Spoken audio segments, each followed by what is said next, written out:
Good afternoon. My name is Mahir Izadi, and I'm very glad that you joined us this afternoon. This ceremony is very dear to me and the School of Technology. We are very glad to have members of the School of Technology, faculty, staff, and students here. Also, we are glad that members of our advisory board could join us this afternoon. Thank you so much for coming. Also, this afternoon we are joined by our ATME reaccreditation team that are here for the reaccreditation of the Applied Engineering and Technology program. In addition, I would like to welcome President Perry, Provost Lord, Vice President Martin, and other members of the Dean's Council, as well as other administrators that could join us this afternoon. We are here for a reason, and that is several years ago we had an idea, a dream that we could establish a fund to benefit the School of Technology. And the School of Technology Advisory Board took this upon themselves to promote this event.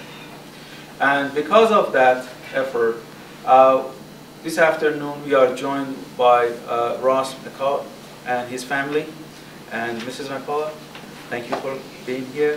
Mr. and Mrs. Price, thank you for joining us this afternoon. Dr. Metcalf Trikel, I'm sorry.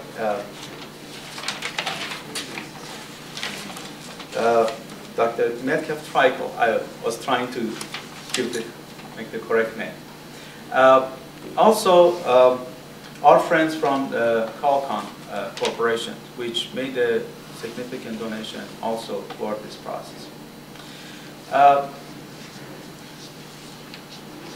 The importance of this will be felt for many years by our faculty, by our students, and we are very proud that this is a good starting point for all of us.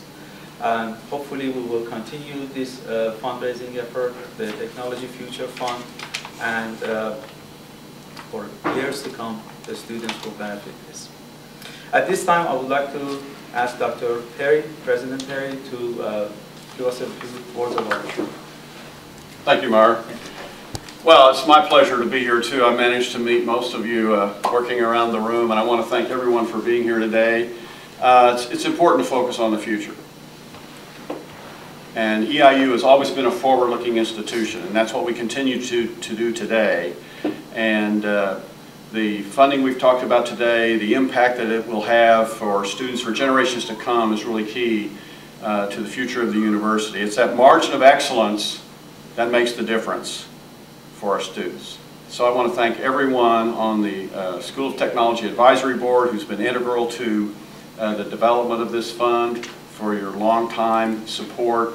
It's really important to us to have that feedback loop with advisory boards and to have the support of the advisory boards, because we know that our students have to enter into a career and a workforce with the kind of skills that you need so that they can hit the ground running. Now, we know we can't teach them everything, but we know if we give them that solid foundation that when they do get out there and start their careers, then the extra thing that they do need to know, things that they do need to know, they will be able to learn them, because we're training our students to be critical thinkers, to be a product of a system of integrated learning, where they're learning also not only the academic side, learning in the lab and the classroom, but also from internships, partnerships. And I just want to give you one example.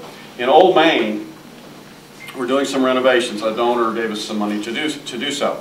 Well, there's this old woodwork. It's intricately carved, and it's 100 years old. And so some of it had to be replicated.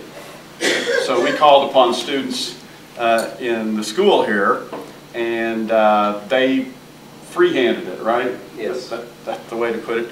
So one day I come into Old Main, and the carpenters are there, and Randy Rodabaugh, who's the head of renovations group, comes and says, "Dr. Perry, I got to show you this to you." And it's this orange thing.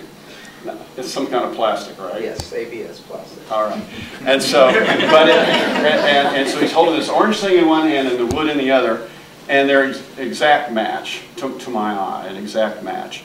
And so that project, that restoration of part of Old Main, is going to benefit from our students working hand in hand with carpenters and others to make things work and look right.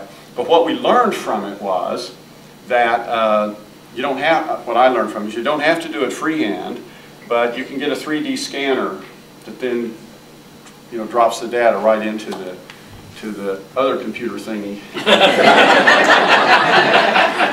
and so mechanizes this process. So what we're trying to do now is get that thing put together so that we can get it on our website. As another example of how Eastern students are contributing to the university is contributing to them, and together that's such a great partnership. So it's my pleasure to be here today. It's almost like the trifecta or the triple crown to have in the room at the same time the faculty, the advisory board, and the visiting team from ATME, all to share this wonderful day and event. So thank you very much. I will retire over here, and then Dean Zadi, I'll be ready when you're ready to make the presentations. Thank you, President Perry. This time I would like to ask Dr. Woodley to make the presentation. Well, greetings. It quit raining for a little bit, so we don't have to worry about that. Dr. Perry, would you like to come up with me? Yes. And Ross, would you like to join me? And Cindy? Your whole family can come up with it. We will bring the whole herd up. Bring the whole herd up. Russ McCullough is the Vice President of Marketing for UPS Supply Chain Solutions, where he manages the global service portfolio for the $8 billion UPS supply chain subsidiary. This enterprise includes, and Jonathan, I'm going to hold you to this one. It's a long sentence. This enterprise includes supply chain design and planning, transportation and freight services, contract logistics, distribution services, reverse logistics, training consulting, and brokerage. Anything else?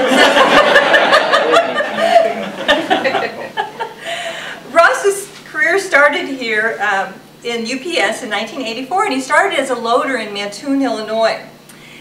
Beginning with his promotion to industrial engineer after graduating from Eastern in 1987, Ross advanced through the UPS organization over the course of the next 19 years.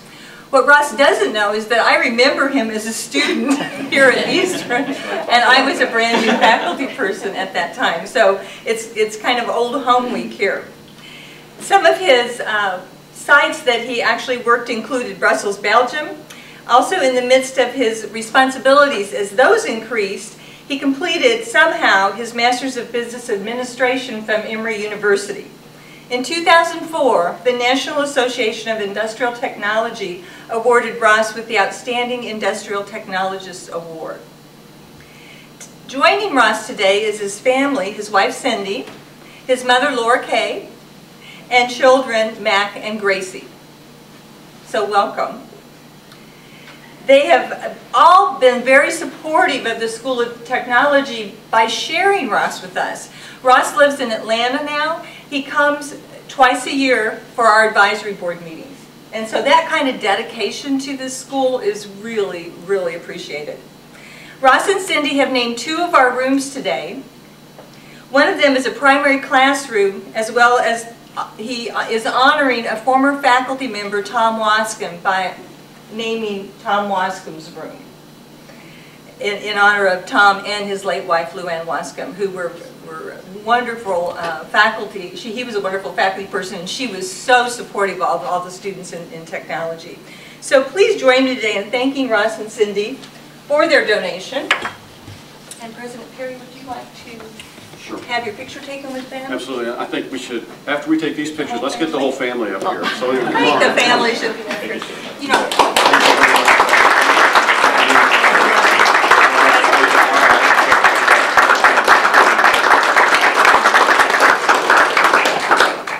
Really appreciate it. Thank you. And I have also have a pen. We have all kinds of fun stuff. Okay, So we have the Future Fund pen and your award. All right, so let's hold that. Finally. All right. So, did you get a good one? All right. Well, why don't you come up here and let's take another picture of the whole family. Come on, Grace. Come on.